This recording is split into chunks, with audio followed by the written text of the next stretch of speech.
네, 안녕하세요. 저희는 Reinforcement Learning for Autonomous Drone이라는 주제로 프로젝트를 진행한 전진 4드론 팀의 팀입니다. 네, 김상준입니다. 저는 발표를 맡게 된 이찬이고 뒷부분 발표는 저기 영현님께서 발표를 해주실 겁니다. 먼저 차례입니다. 개요에서 해당 프로젝트를 선정한 이유, 그리고 프로젝트가 갖는 의미에 대해서 말씀을 드리고, 기술 및 실험 내용에서 슬램은 뭔지, 에어심은 뭔지, 강화학습, 그리고 실험 내용에 대해서 말씀드리겠습니다. 그리고 프로젝트 결론 및 의의에서 프로젝트를 통해 도출한 결론을 말씀드리면서 마무리하겠습니다.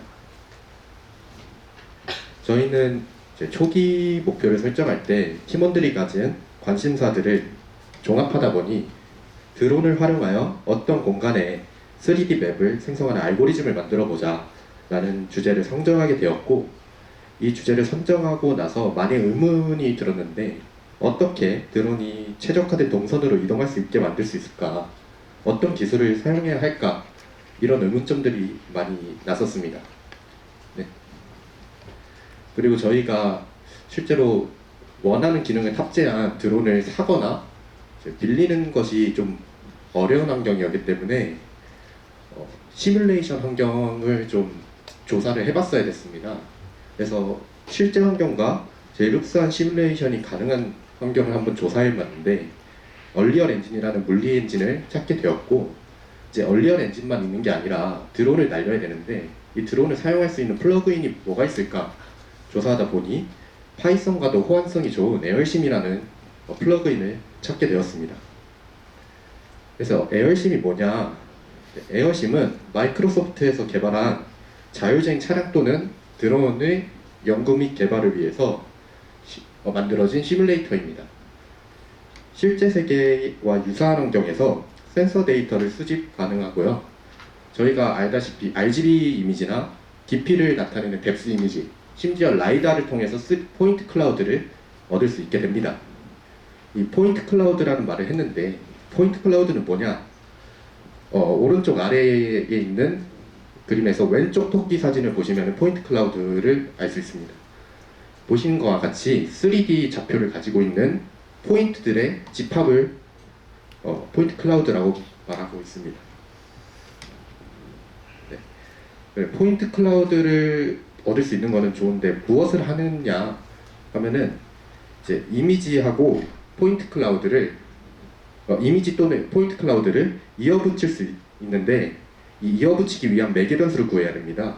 이 매개 변수를 구하는 과정을 캘리브레이션이라고 하고, 이 캘리브레이션을 통해 매개 변수를 얻으면은 레지스트레이션이라는 걸 할 수 있는데, 이 레지스트레이션은 이미지 또는 포인트 클라우드들을 이어붙이는 것을 말합니다.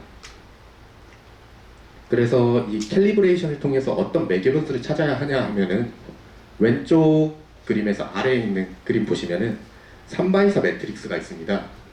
저거 3x4 매트릭스를 찾아가는 과정을 캘리브레이션이라고 하고요.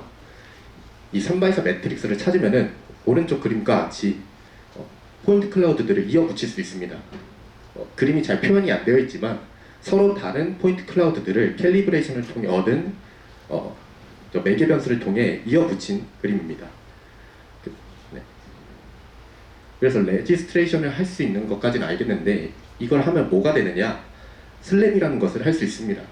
슬램은 자율주행 차량, 로봇 또는 드론이 미지의 환경을 탐색하면서 동시에 지도도 생성하고 자신의 위치를 추정하는 그런 과업입니다. 근데 기존에는 이 슬램을 하기 위해서 개발자들이 직접 드론을 움직여서 이 레지스트레이션을 진행했어야 됐는데, 저희의 경우 이제 드론이 스스로 이 슬램을 자동으로 빠르게 할 수 있는 드론을 한번 만들어 보자 라는 주제를 가지고 진행하게 되었습니다. 넘겨주세요. 그래서 동영상이 이거는 저희가 실제로 이제 드론을 직접 포인트로 날리면서 포인트 클라우드를 얻는 과정입니다. 저 초록색 점들이 다 포인트 클라우드라고 할 수 있겠습니다. 그래서 왼쪽에 콘솔에다가 이동할 위치를 입력시켜서 포인트 클라우드들을 얻는 과정입니다.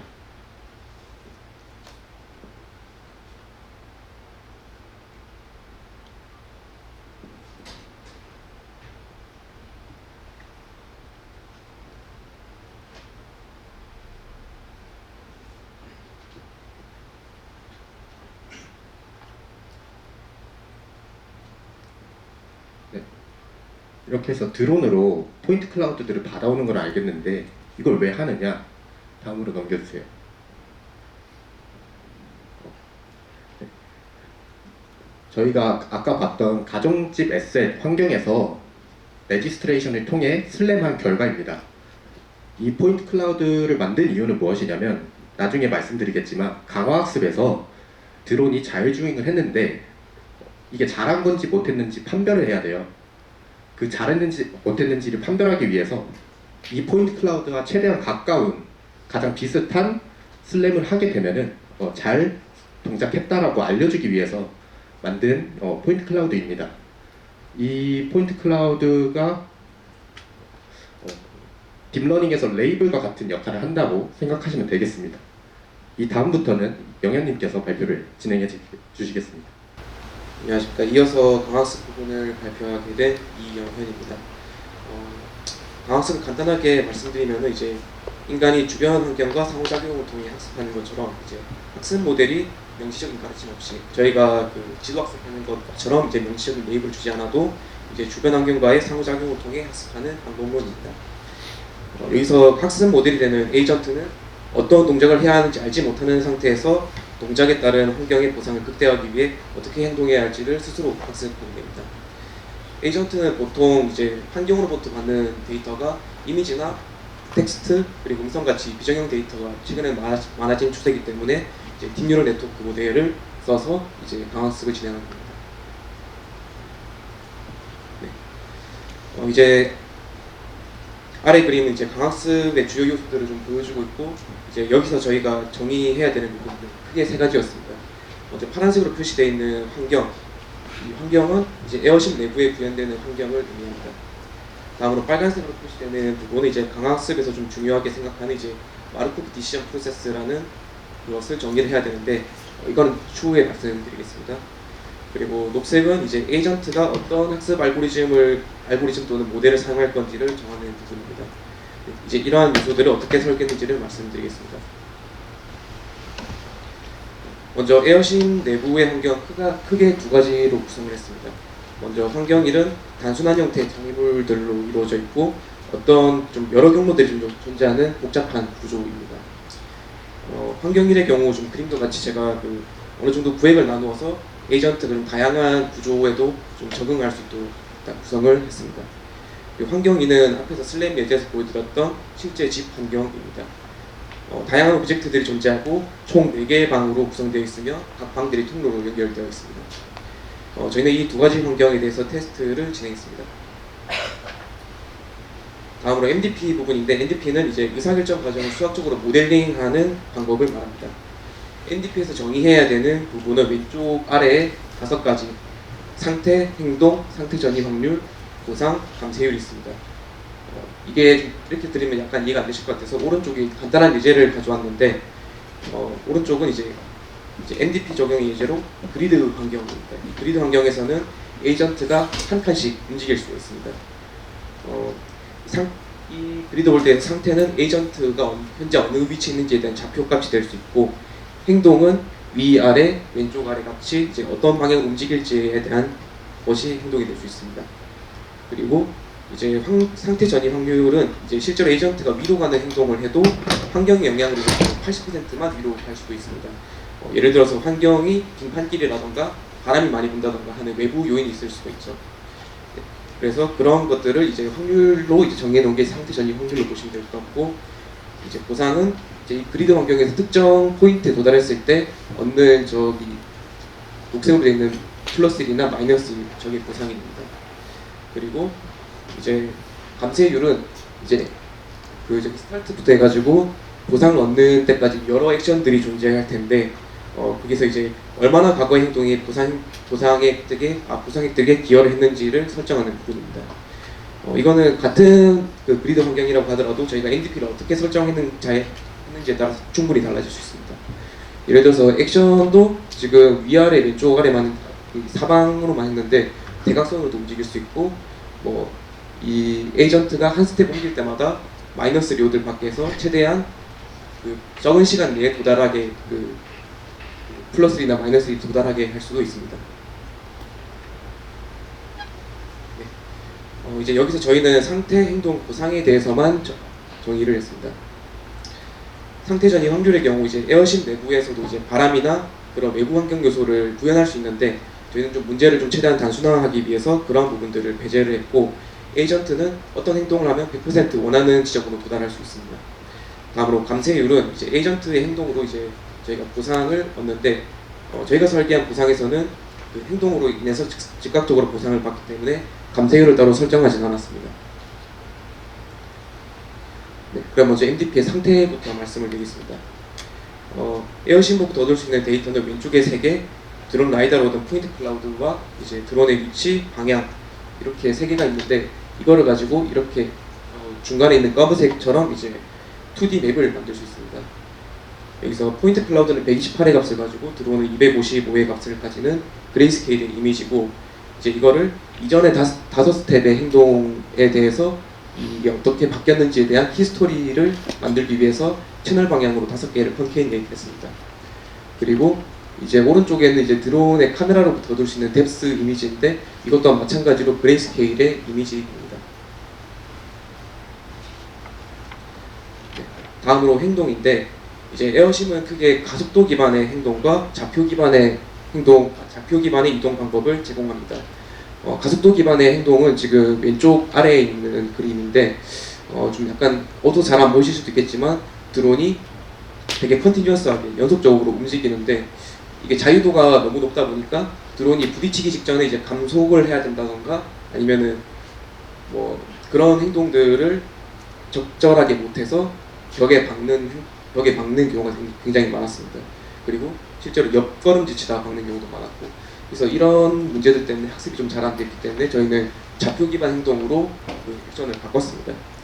좌표 기반 행동에서는 드론이 좀 안 보실 수도 있긴 한데 90도 방향으로만 왼쪽 오른쪽으로 회전할 수 있고, 그 보는 방향에서 직진만 할 수 있습니다.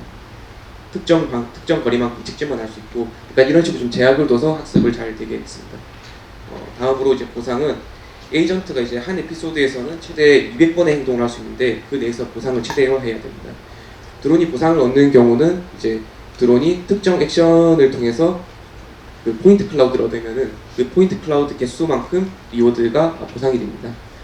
그리고 이제 반대의 경우로 이제 음의 보상을 받는 경우는 좀 잘 안 보실 수도 있는데, 드론이 저렇게 기둥이나 벽에 박는 경우 충돌이 발생해서 이제 마이너스 1000의 리워드를 받게 되고, 이제 드론이 움직이지 않고 제자리에서 계속 회전만 하는 경우들이 있습니다. 이런 경우들에도 이제 마이너스 500의 리워드를 주도록 설정을 했습니다. 다음으로 이제 저희가 설계한 MDP를 코드로 구현해야 하는 부분인데, 이제 저희는 오픈AI에서 만든 짐이라는 라이브러리를 활용했습니다. 짐은 강학습 환경을 위한 이제 표준적인 인터페이스를 제공하고, 이제 대부분의 강학습 알고리즘은 짐 환경을 지원합니다. 그래서 다양한 강학습 알고리즘을 빠르게 적용하고 테스트하기 위해서 짐을 활용했습니다. 왼쪽은 이제 저희가 구현한 코드 일부분인데, 짐의 환경을 상속받아서 저희가 만든 에어심 드론 인바이러먼트라는 환경을 클래스로 구현을 했습니다. 이 짐 환경을 상속받으면 좀 반드시 구현해야 되는 메소드들이 있는데, 그것들을 저희가 적절하게 다 구현을 했고, 이제 오른쪽은 그거에 대한 개념도입니다. 실제로 내부에 시뮬레이터가 에어심이 있고, 이 에어심을 한번 짐이라는 라이브러리로 한번 랩핑을 하고, 이제 이 짐을 통해서 우리가 좀 사용할 강학습 라이브러리와 인터페이스를 하는 이런 구조입니다. 네, 저희가 사용한 강학습 알고리즘은 PPO이며, 이제 모델 풀이 기반의 강학습 방법이며 폴리시 그레디언트 러닝 단점을 보완한 방법입니다. 학습 데이터를 에피소드, 그러니까 처음 시작부터 어떤 그 행동이 끝나기 전까지를 에피소드라고 하는데, 그 에피소드처럼 큰 단위가 아닌 하나하나의 액션 단위로 이제 학습을 하기 때문에 저희 모델에 조금 더 맞겠다는 생각이 들어서 적용을 했고 실제로 성능이 제일 좋았습니다.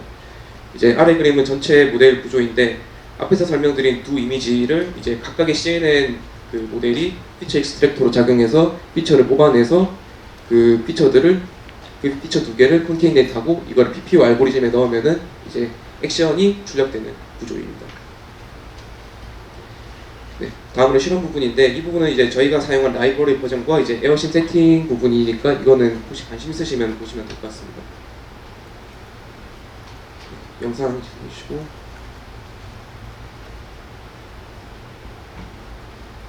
네. 다음으로 이제 환경 1에서 드론이 학습하는 과정을 영상으로 찍은 건데 드론은 각 에피소드마다 이제 랜덤한 위치에서 초기화돼서 시작합니다. 그리고 영상에서 보듯이 드론이 좀 빠르게 움직이는데 이거는 시뮬레이터 내부에서 시간을 좀 가속화해서 좀 약간 드론이 좀 많이 끄덕끄덕거리는 것처럼 보일 수 있습니다. 왼쪽에 터미널을 보시면은 그 터미널에서 왼쪽에 튜플이 어떤 액션을 하는지이고 그 오른쪽에 있는 값이 이제 리워드가 되는데 여기서는 어떤 그 새로 얻은 포인트 클라우드들의 개수가 됩니다. 네. 다음 이제 학습 초중 말기에 이제 드론이 어떻게 탐색을 했는지를 좀 보여드리는 건데 이제 학습 초기에는 아무래도 충돌을 계속 벽에 거의 갖다 박고 이제 벽에 갖다 박으면 이제 마이너스 리워드가 너무 크게 들어오니까 이제 어느 정도 학습이 되면 이제 제자리에서 그냥 회전만 하는 그런 액션들을 많이 하게 됩니다. 이제 어느 정도 학습이 좀 진행되고 나면은 이제 드론이 움직이긴 움직이는데 조금 음의 보상을 피하기 위해서 특정 구역 내에서만 계속 왔다 갔다 하는 그런 현상을 볼 수 있었습니다.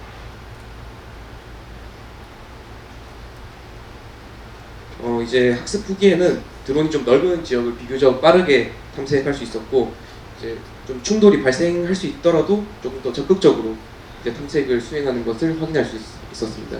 그래서 오른쪽 그래프가 이제 이 드론이 움직이면서 평균적으로 얻은 리워드의 값인데 이게 굉장히 낮았다가 이제 어느 정도 양수로 올라가면서 이제 안정적인 걸 추구했다가 이제 또 다시 내려가는데 이런 과정을 보면은 이제 조금 음의 보상을 획득하더라도 조금 더 멀리 가려고 하는 경향을 확인할 수 있었습니다. 네. 그리고 이거는 사실 저희가 환경 2에 대해서도 지금 테스트와 학습과 테스트를 좀 진행하고 있는데 아무래도 좀 다른 환경이다 보니까 지금 아직은 좀 진행을 하고 있는 부분이고 이게 시뮬레이터에서 이제 값을 받아오는 과정에서 시간이 좀 많이 걸리다 보니까 현재 환경 2에 대해서는 테스트를 진행하고 있는 상태입니다.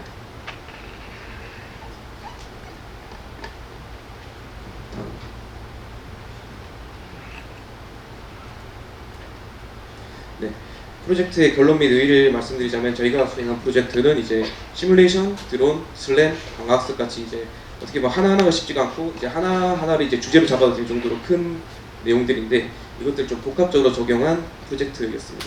그래서 팀원분들도 굉장히 고생을 많이 했고 문제를 해결하기 위해 좀 이것저것 삽질도 많이 했었는데 이 자리를 빌어 좀 감사하다는 말을 전하고 싶습니다.